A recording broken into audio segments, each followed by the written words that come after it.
ইন্নাশ শাইতানা লাকুম আদুউন ফাত্তাখিযুহু আদুওয়া, অবশ্যই তোমাদের শয়তান তোমাদের শত্রু, তাকে শত্রু হিসাবেই তোমরা গ্রহণ করো। ইন্নামা ইয়াদউ হিজবাহু লিয়াকুনু মিনাস সাহাবিস সাঈর, অবশ্যই শয়তান তার দলবলকে ডাকে সে যেন জাহান্নামে তাদের সঙ্গে করে নিয়ে যেতে পারে। এই বাংলা অর্থ এ পর্যন্ত শুনে কিছু বুঝেছেন? কিছু বোঝেননি। এবার আমরা তাফসিরে যাচ্ছি। আপনারা ওঠেন মানে বললেন যে উঠবেন না?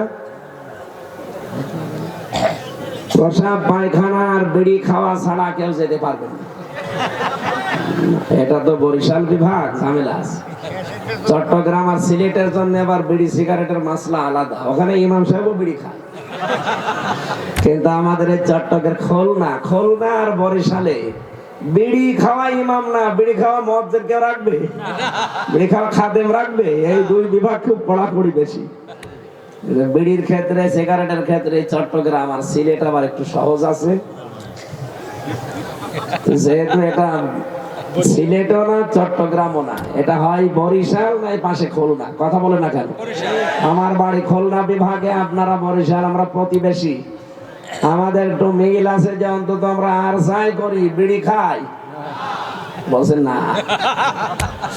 আকিস বিড়ি যায় কোথায়? যারা খান এটা ছেড়ে দেবেন, এটা বদ অভ্যাস।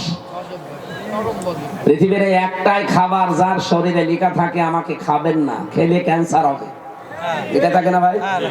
পৃথিবীর কোন খাবার এমন আছে যে লেখা থাকে যে আমাকে ধরবেন না, খাবেন না, খেলে মরে যাবেন? কেউ যদি বিস্কিটের উপরে লিখে দেয় যে আমাকে খাবেন না, খেলে মরবে, দোকানদার যদি টাঙিয়ে রাখে দোকানের উপরে, মানুষ বলবে তোর বিস্কুট তুই খেয়ে মর। অথচ এই যে তামাক কত কিছু নষ্ট করে দেয় শরীরের। আশা করছি এটা ছেড়ে দেবেন, আপনার ইচ্ছাই যথেষ্ট। ধূমপান ছাড়ার জন্য, বিড়ি সিগারেট ছাড়ার জন্য ওয়াজ করা লাগবে না, আপনার ইচ্ছাই যথেষ্ট। বলেন বলেন, আপনি একটু মজবুত হয়ে সিদ্ধান্ত নেন।